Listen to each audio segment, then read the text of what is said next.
ওসমান হাদি হত্যায় ফয়সাল সহ 17 জনের বিরুদ্ধে অভিযোগপত্র। কাউন্সিলর ও যুবলীগ নেতা বাপ্পির নির্দেশেই খুন জানালো ডিবি। প্রার্থিতা ফিরে পেতে দ্বিতীয় দিনেও আপিল। পোস্টাল ব্যালটে নিবন্ধন 15 লাখ, লুটের অস্ত্র গুলি উদ্ধার না হওয়ায় উদ্বেগ।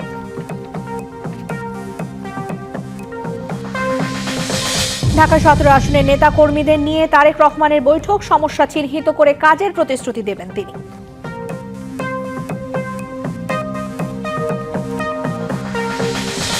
অভিযোগ পাল্টা অভিযোগের মধ্যেই উৎসব মুখর পরিবেশে শেষ হলো প্রথম জকসু ভোট। চলছে গণনা, ভোট পড়েছে 65% বেশি।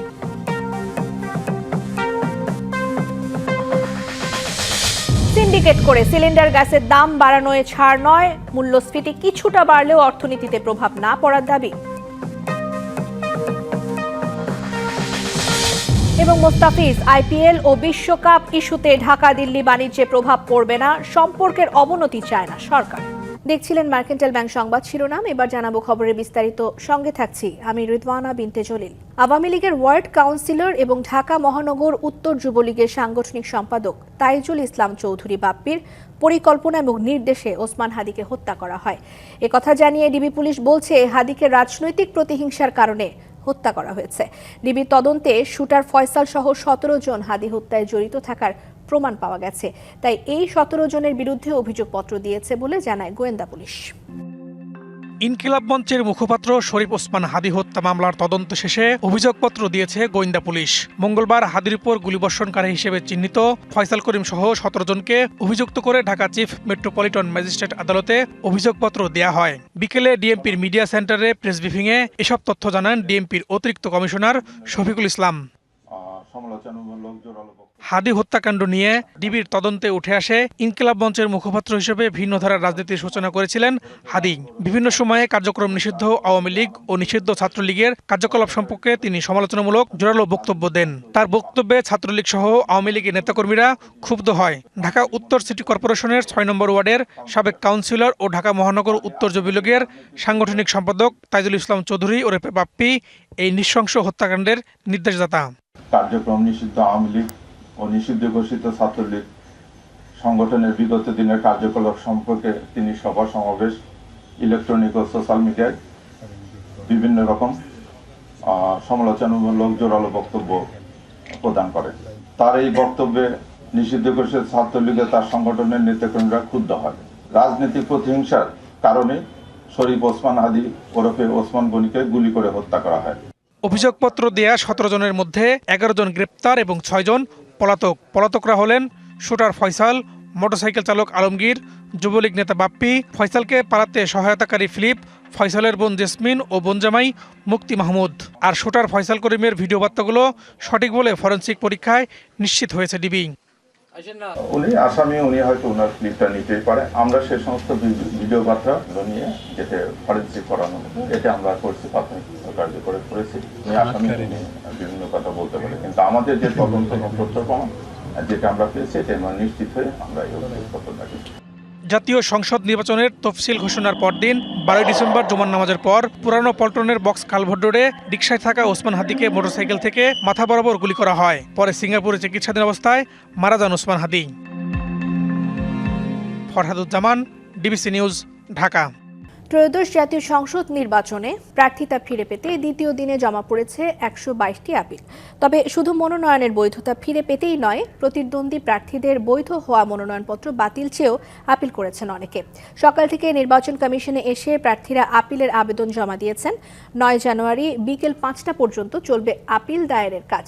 এরপর 10 থেকে 18 জানুয়ারি পর্যন্ত চলবে নিষ্পত্তির কাজ।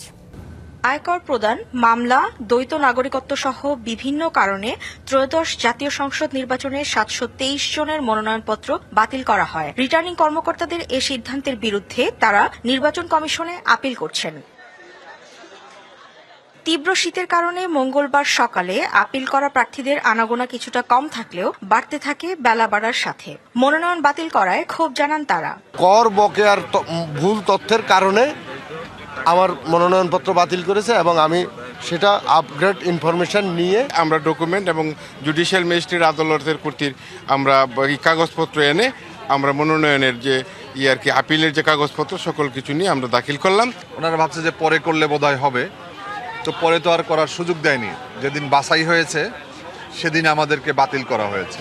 সুশৃঙ্খলভাবে আপিলের জন্য অঞ্চলভিত্তিক 10টি বুথ বসানো হয়েছে নির্বাচন ভবনে। আবেদন করা যাবে 9 জানুয়ারি বিকেল 5টা পর্যন্ত। এরপর 10 থেকে 18 জানুয়ারি পর্যন্ত চলবে আপিল নিষ্পত্তির কাজ। ত্রয়োদশ সংসদ নির্বাচনে 3,406টি মনোনয়নপত্র তোলা হয়েছিল, আর জমা দেন 2,568 জন। এর মধ্যে বৈধ প্রার্থী 1,842 জন। Humaira Faruki, DBC news. থানা থেকে লুট হওয়া 15% অস্ত্র এবং 30% গুলি এখনো উদ্ধার হয়নি। এগুলো উদ্ধার করতে পারলে জনমনে আস্থা ফিরবে। সকালে চট্টগ্রাম সার্কিট হাউসে সংসদ নির্বাচন উপলক্ষে আইন শৃঙ্খলা রক্ষাকারী সেলের বৈঠকে এসব কথা বলেন নির্বাচন commissioner Abul Fazal Mohammad Sanaullah. Electoral inquiry committee নির্বাচন অনুষ্ঠানের সাথে যারা সম্পর্কিত আছেন তারাও যদি কোনো ধরনের ভায়োলেশনে লিপ্ত থাকেন সেটাও ইনকোয়ারি করে দেবে। জুডিশিয়াল ম্যাজিস্ট্রেটের কাজগুলো অনেকটা নির্বাহী ম্যাজিস্ট্রেটদের মতোই, তারা মোবাইল কোর্ট পরিচালনা করতে পারবেন এবং তাৎক্ষণিকভাবে বিচার কার্য করতে পারবেন।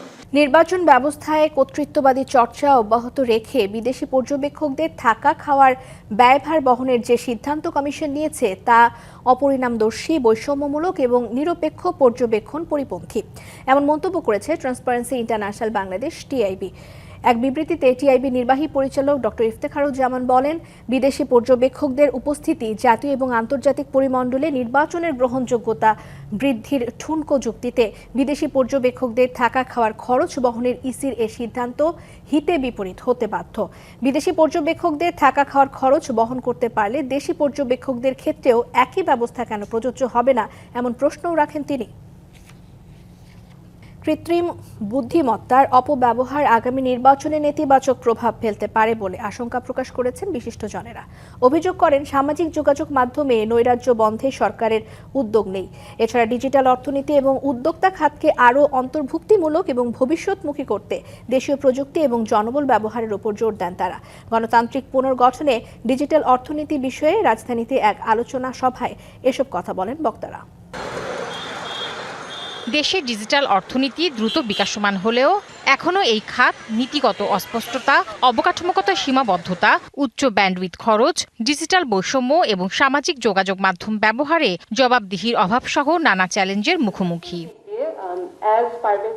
এমন প্রেক্ষাপটে ডিজিটাল অর্থনীতি ও উদ্যোক্তা খাতকে কিভাবে আরও অন্তর্ভুক্তিমূলক, ন্যায্য ও ভবিষ্যৎমুখী করা যায় সে বিষয়ে আলোচনা সভার আয়োজন করে সেন্টার ফর গভর্নেন্স স্টাডিজ। সভায় বক্তারা ডিজিটালাইজেশনের নানা দিক তুলে ধরে বলেন, দেশীয় প্রযুক্তি ও জনবল ব্যবহার করে দেশকে ডিজিটালাইজেশনের পথে নিয়ে যেতে হবে।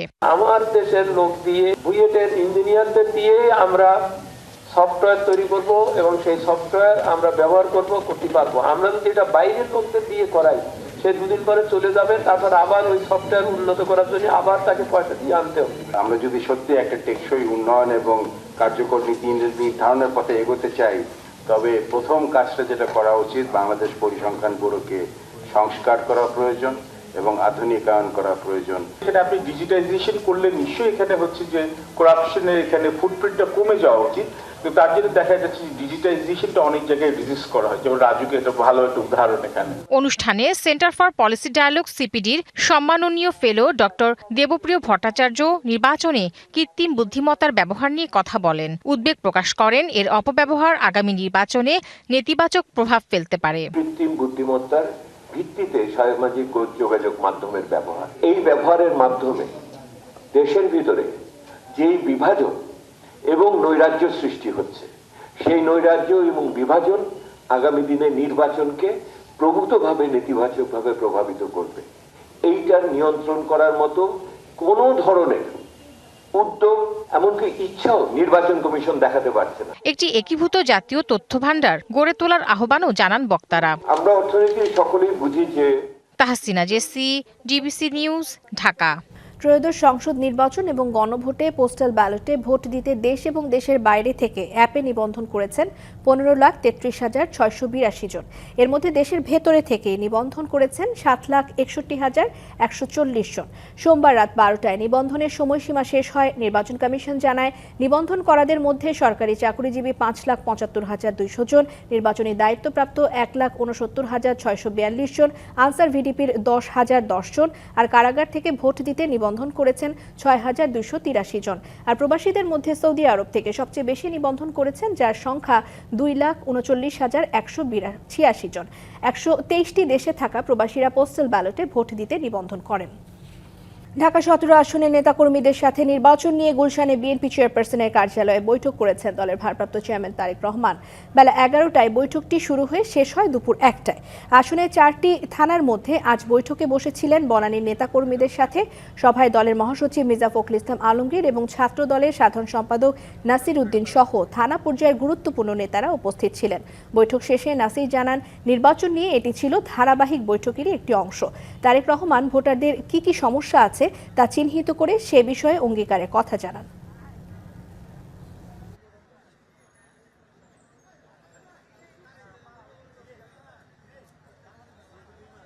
আমরা আশাবাদী যে দলের ভারপ্রাপ্ত চেয়ারম্যান যেহেতু এখান থেকে ইলেকশন করছেন এবং আমরা বিপুল ব্যবধানে ইনশাল্লাহ ধানের শীষের প্রার্থী হিসাবে জনাব তারেক রহমান এখানে বিপুল ব্যবধানে জয়ী হবেন বলে আমরা অত্যন্ত আশাবাদী। ইনশাল্লাহ তিনি ভোটারদের প্রতি আহ্বান জানিয়েছেন যে দলের প্রার্থী হিসাবে ধানের শীষের পক্ষে এবং ধানের শীষের উপর ভরসা রাখার জন্য।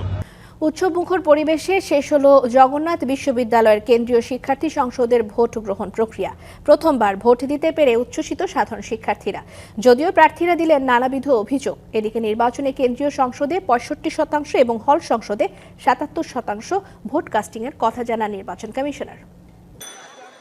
বিশ্ববিদ্যালয় প্রতিষ্ঠার 2 দশক পর অনুষ্ঠিত হল জগন্নাথ বিশ্ববিদ্যালয় কেন্দ্রীয় শিক্ষার্থী সংসদ জকসুর নির্বাচন। উৎসবমুখর পরিবেশে সম্পন্ন হয় ভোট গ্রহণ। সকাল 9টায় শুরু হয়ে বিকেল 4:15টায় শেষ হয় ভোট গ্রহণ। এরপর একে একে কেন্দ্রগুলো থেকে কেন্দ্রীয় নিয়ন্ত্রণ কক্ষে আসতে শুরু করে ব্যালট বাক্স। সুষ্ঠুভাবে ফলাফল প্রকাশের প্রত্যাশা নির্বাচন কমিশনের। ক্যাম্পাসের বাইরে কিছু ঘটনা ঘটছে, সেই রকম ঘটনা ভিতরে কোথাও ঘটেনি। আমাদের ভেতরে সবকিছু আমাদের একটা উৎসবমুখর পরিবেশে ভোট হচ্ছে, সকলে অংশগ্রহণ করছে। উচ্ছ্বসিত শিক্ষার্থীরা জানালেন, স্বপ্নের ক্যাম্পাস গড়বেন প্রার্থীরা, এমনটাই প্রত্যাশা। এমন প্রার্থী চাই যারা আসলে এই সমস্যাগুলো দেখবে এবং আমরা সেই প্রার্থীদেরকেই আসলে নির্বাচিত হতে দেখতে চাই। আমাদের আবাসন সংকট তো আছেই, যাতায়াতেই আমাদের অনেক টাইম চলে যায়। ছাত্রদল, ছাত্র শিবির, বাম দল ও ছাত্র শক্তি 4 প্যানেলের মধ্যে হচ্ছে মূল প্রতিদ্বন্দ্বিতা। একে অন্যের দিকে অভিযোগের তীর প্রার্থীদের। জবিয়ান ঐক্য নামে যে প্যানেলটা আছে সেই প্যানেলের টোকেন নাম্বার ভোট কেন্দ্রে আছে, শুধু সেই প্যানেল, এবং যারা দায়িত্বরত আছেন তারা ওই প্যানেলের টোকেন ছাড়া অন্য কোনো টোকেন থাকলে তারা তাদেরকে প্রবেশ করতে দিচ্ছে না। টোকেন নাম্বার ক্যাম্পাসের ভিতরে ঢুকবে না। এখানে তারা আমাদের যে ভাইরা স্লিপ দিচ্ছিলেন, একাধিক ভাই বোনদেরকে হেনস্থা করা, আমাদের নারী শিক্ষার্থীদেরকে হেনস্থা করা সহ ওখানে সন্ত্রাসী কর্মকাণ্ড করে যাচ্ছে। ফিজিক্স ডিপার্টমেন্টে এখানে যে ছাত্র সংসদ ছাত্র দলের পোলিং এজেন্ট ছিল, সে শিক্ষার্থীদেরকে ম্যানিপুলেট করছে ভোট দেওয়ার জন্য। 39টি কেন্দ্রে 178টি বুথে সম্পন্ন হয় ভোট গ্রহণ। কেন্দ্রীয় সংসদের 21 পদে লড়ছেন মোট 158 জন। হল সংসদের 13 পদের বিপরীতে প্রার্থী 33 জন। হাসিব পান্থ, ডিবিসি নিউজ, ঢাকা। কোনো সংকট নেই, তারপরও উদ্দেশ্যমূলকভাবে সিন্ডিকেট করে যারা সিলিন্ডার গ্যাসের দাম বাড়িয়েছে তাদের বিরুদ্ধে ব্যবস্থা নেওয়া হচ্ছে, কথা জানিয়েছেন জ্বালানি উপদেষ্টা। আর অর্থ উপদেষ্টা বলেছেন, মূল্যস্ফীতি কিছুটা বাড়লেও অর্থনীতিতে তেমন প্রভাব পড়বে না। সচিবালয় ব্রিফিংয়ে এসব কথা জানান দুই উপদেষ্টা। মঙ্গলবার সচিবালয়ে অর্থনৈতিক বিষয় সংক্রান্ত উপদেষ্টা পরিষদ কমিটির সভা এবং সরকারি ক্রয় সংক্রান্ত উপদেষ্টা পরিষদ কমিটির সভা অনুষ্ঠিত হয়। বৈঠক শেষে একাধিক ইস্যুতে কথা বলেন একাধিক উপদেষ্টা। তো সেখানে হচ্ছে কি যে সিলিন্ডার গ্যাসের দাম বৃদ্ধি প্রসঙ্গে জ্বালানি উপদেষ্টা বলেন, সিলিন্ডারের দাম কারসাজির মাধ্যমে বাড়ানো হয়েছে, তাদের কেউ ছাড় পাবে না। মানে এলপিজি গ্যাস তো আমদানি করে বটলিং করা হয়, সে আমদানি গত মাসের তুলনায় এই তুলনায় বেশি। যে এই দাম যে অস্বাভাবিক যে হয়েছে, এটা একটা কারসাজির মাধ্যমে করা হয়েছে এবং সরকার এই জন্য ব্যবস্থা নিচ্ছে জেলা প্রশাসনের মাধ্যমে এবং পুলিশের মাধ্যমে। আর অর্থ উপদেষ্টার দাবি, মুদ্রাস্ফীতি কিছুটা বাড়লেও সার্বিক অর্থনীতিতে প্রভাব পড়বে না। হ্যাঁ, সেটা একটু আমরা আজকে দেখেছি, আজকে একটা আলাপ করেছি কি কি কম্পোনেন্টগুলো বেড়েছে। আমরা বলেছি একটু এক্সামিন করে দেখতে, এটা কোন কোন জায়গায় বেড়েছে, করে সংবেদনশীল যেগুলো সেগুলো আমরা ডেফিনেটলি আমরা এই জন্য কিছু অর্ডার দিলাম, মসুর ডাল এটা সেটা। কারণ বলো তোমার জানান পে কমিশন বাস্তবায়নের কাজ চলছে, তবে বর্তমান সরকারের আমলে হবে কিনা তা অনিশ্চিত। এটা আমি এখন বলবো। Shah Emon, DBC news, Dhaka. Mustafiz IPL এবং টি-20 বিশ্বকাপ ইস্যুতে ভারতের সাথে বাণিজ্যে কোনো প্রভাব পড়বে না বলে জানিয়েছেন অর্থ উপদেষ্টা ডক্টর সালেউদ্দিন আহমেদ। তিনি বলেন, দিল্লির সাথে সম্পর্কের অবনতি হোক এটা চায় না সরকার। সচিবালয়ে এসব কথা বলেন উপদেষ্টা। না, আমি আমার দিক থেকে আমি দেখছি না যে এটা আপনার অর্থনৈতিক সাথে যেটা দরকার আমাদের, এবং যেটা আমরা একদম ন্যাশনাল ওয়েতে ডিসিশন যেগুলো নিচ্ছি সেটা অর্থনীতির সাথে আমার মনে হয় না অ্যাটলিস্ট আমাদের পারচেজের ব্যাপারে এগুলো আমার প্রভাব পড়বে। দেশের একমাত্র প্রবাল দ্বীপ সেন্ট মার্টিন রক্ষায় সরকার কঠোর অবস্থানে আছে বলে জানিয়েছেন পরিবেশ ও জলবায়ু পরিবর্তন বিষয়ক উপদেষ্টা সৈয়দা রিজওয়ানা হাসান। রাজধানীতে সেন্ট মার্টিন দ্বীপের মাস্টার প্ল্যান নিয়ে অনুষ্ঠিত এক কর্মশালায় উপদেষ্টা আরও বলেন, অনিয়ন্ত্রিত ব্যবসা, অপরিকল্পিত পর্যটন এবং অবকাঠামো নির্মাণের কারণে দ্বীপটির পরিবেশ এবং জীববৈচিত্র্য মারাত্মকভাবে ক্ষতিগ্রস্ত হচ্ছে। এসব ক্ষতি পুষিয়ে নিতে এবং দ্বীপের প্রাকৃতিক ভারসাম্য ফিরিয়ে আনতেই সরকার দীর্ঘমেয়াদী মাস্টার প্ল্যান নিয়েছে। বক্তারা বলেন, শুধু পরিকল্পনা করলেই হবে না, সঠিক বাস্তবায়ন, জনসচেতনতা এবং রাজনৈতিক সদিচ্ছা থাকলেই সেন্ট মার্টিন দ্বীপকে টেকসইভাবে রক্ষা করা সম্ভব। ট্যুরিজম আর সেন্ট মার্টিন সমার্থক হতে পারে না। সেন্ট মার্টিনের এই মুহূর্তে প্রথম দাবিটা হচ্ছে এই দ্বীপটাকে সংরক্ষণ করা, এই দ্বীপটাকে আগের অবস্থায় ফিরিয়ে আনা। একই সাথে এই দ্বীপে যারা বসবাসকারী আছেন তাদের জন্য সুযোগ সৃষ্টি করা। জলবায়ু পরিবর্তনের ঝুঁকির মধ্যে থাকা এই দ্বীপ কিন্তু আসলে অস্তিত্ব সংকটের মুখে আছে। এবার দেখবেন সিএসআরএম এর সৌজন্যে ডিবিসি ইলেকশন এক্সপ্রেস। ফেব্রুয়ারিতে ত্রয়োদশ জাতীয় সংসদ নির্বাচন, সারা দেশ প্রস্তুত হচ্ছে একটি অবাধ, সুষ্ঠু এবং গ্রহণযোগ্য নির্বাচনের জন্য। কি ভাবছেন সাধারণ মানুষ থেকে শুরু করে আগামী জনপ্রতিনিধিরা, সে কথা জানাতে ডিবিসি নিউজের ইলেকশন এক্সপ্রেস ছুটে যাচ্ছে সব সংসদীয় আসনে। এখন আছে সংসদীয় আসন 222 শরীয়তপুর 2-এ। কিন্তু আমার সঙ্গে যুক্ত আছেন এখানকার যারা বাসিন্দা বা ভোটার তারা, এবং কি প্রথম যারা ভোট দিতে যাবেন জাতীয় সংসদ নির্বাচনে, এবার প্রথমবার যারা ভোটার হয়েছেন তাদের সঙ্গে কথা বলবো। স্বাগত আপনাদেরকে সিএসআরএম ডিবিসি ইলেকশন এক্সপ্রেসে। শুরুতেই আপনার কাছে যদি একটু যেতে চাই, যেহেতু আপনি প্রথম ভোটার বা ভোট কেন্দ্রে যাবেন, কী ধরনের প্রত্যাশা রাখছেন যারা এখান থেকে বিজয়ী হবেন, তাদের কাছে কী ধরনের প্রত্যাশা থাকবে আপনার কাছে? আমার জোরদার দাবি থাকবে, যিনি আমাদের এই আসনে এমপি হবে, দীর্ঘদিন ধরে আমাদের নড়িয়া ব্রিজটি ভাঙ্গনগত অবস্থায় রয়েছে। এই ব্রিজটি সংস্কার না হওয়া পর্যন্ত আমরা এই অঞ্চলের মানুষ ঢাকার যাতায়াতের জন্য আমরা দুর্ভোগ পার করছি। তো গত দিনের প্রেক্ষাপট চিন্তা করে আমরা মূলত আমি নতুন ভোটার হিসাবে একজন জবাবদিহিতামূলক একটা সরকার চাই, যেই সরকারে প্রতিনিধিত্ব করবে এমপি এবং মন্ত্রীরা, তারা যেন জবাবদিহিতার ভিতরে থাকে। যেই এমপি হোক আমাদের এই নদী ভাঙ্গা যেন রোধ করতে পারে, আমরা তাকেই আমরা এমপি হিসাবে দেখতে চাই। এখানে আরও অনেকে আছেন, একটু জানতে চাই আপনার কাছে কি মনে হয়, কি ধরনের উন্নয়ন চান যিনি এখানে জয়ী হবেন? আমরা চাই এই এলাকায় যেন মাদক মুক্ত, তারপরে আমরা বিভিন্ন সন্ত্রাস মুক্ত, এবং আমরা শিক্ষা, বাসস্থান এবং সাধারণ মানুষের কর্মসংস্থান হয় এমন একটা সরকার চাই। আমরা এমন একটা সুন্দর বাংলাদেশ চাই যে দুর্নীতি মুক্ত বাংলাদেশ। এই দেশে কোনো স্বৈরাচারা থাকতে পারবো না, এই দেশে কোনো আপনার চাঁদাবাজ থাকতে পারবো না।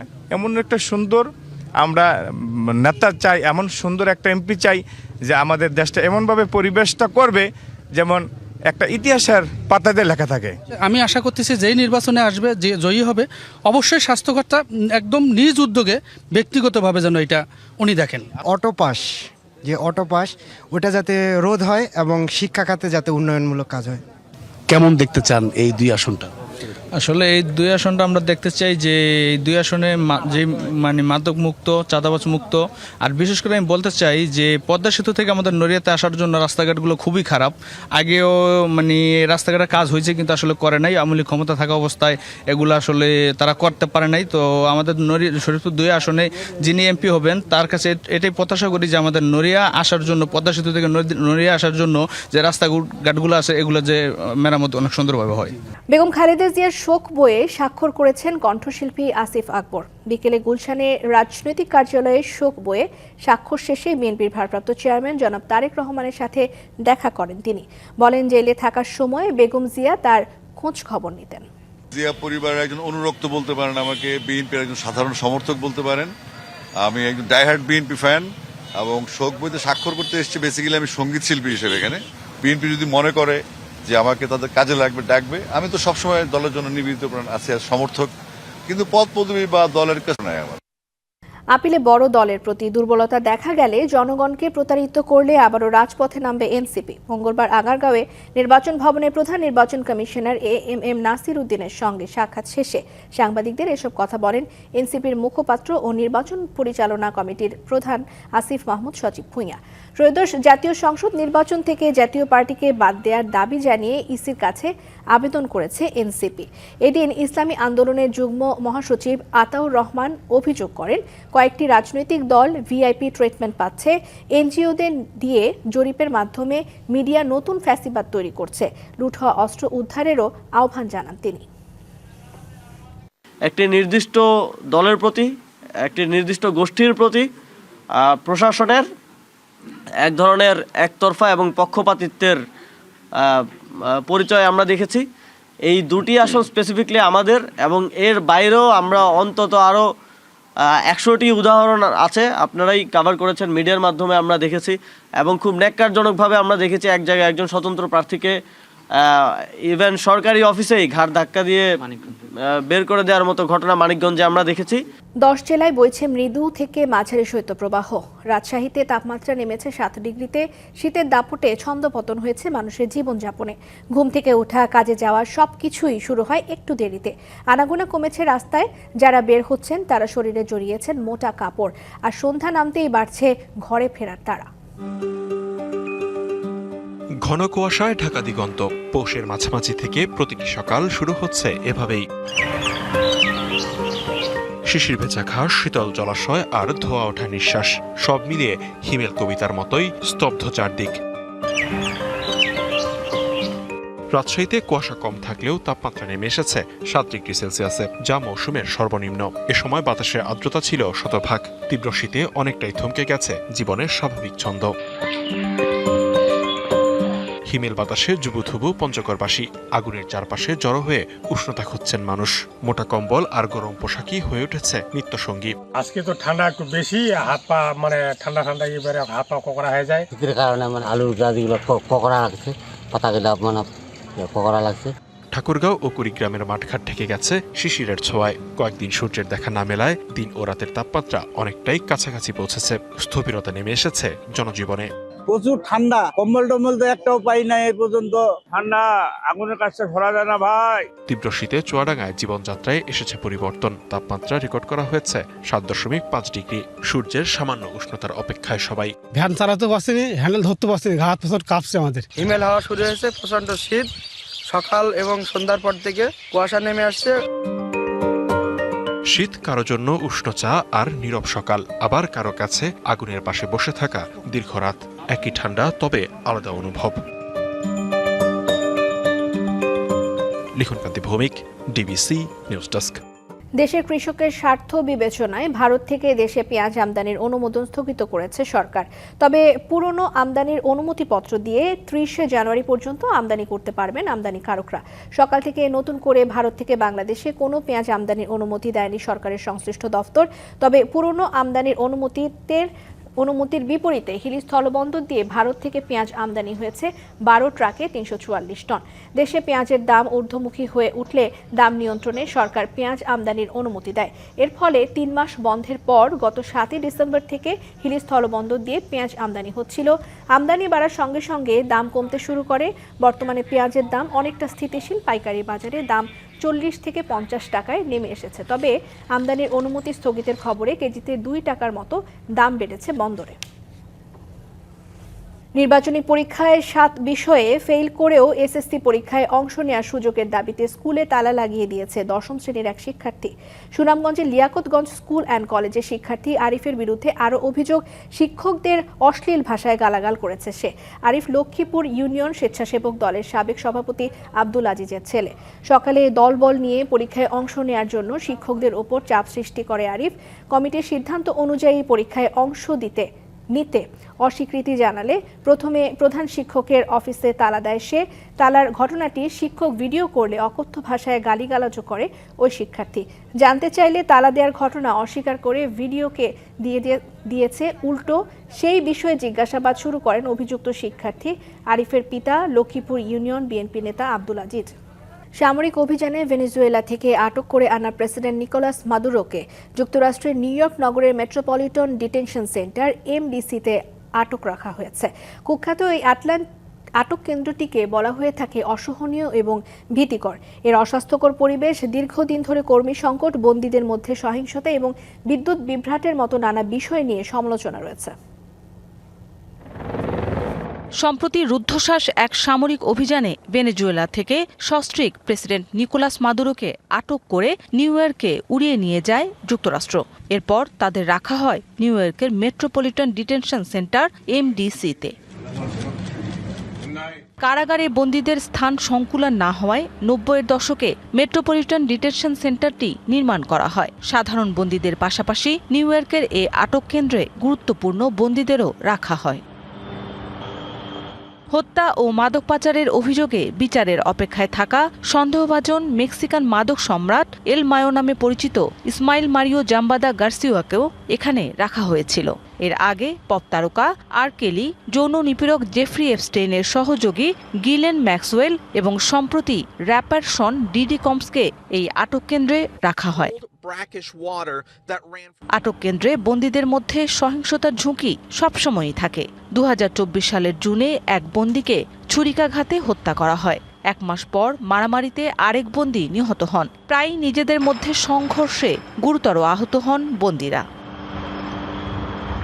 ব্রুকলিনের এই আটক কেন্দ্রে 2019 সালে বিদ্যুৎ বিভ্রাটের কারণে তীব্র শীতে বন্দীদের 1 সপ্তাহ অন্ধকারে থাকতে হয়। বন্দীদের মামলার প্রেক্ষিতে তদন্তে নামে মার্কিন বিচার বিভাগ। তদন্তের পর আটক কেন্দ্রে থাকা 1600 বন্দীকে ক্ষতিপূরণ হিসেবে $1 কোটি দেওয়ার সমঝোতা হয়। সে সময়ও কারাগারের ভেতরের অবস্থা ভীতিকর ও অসহনীয় হিসেবে উল্লেখ করেন বন্দীদের আইনজীবীরা।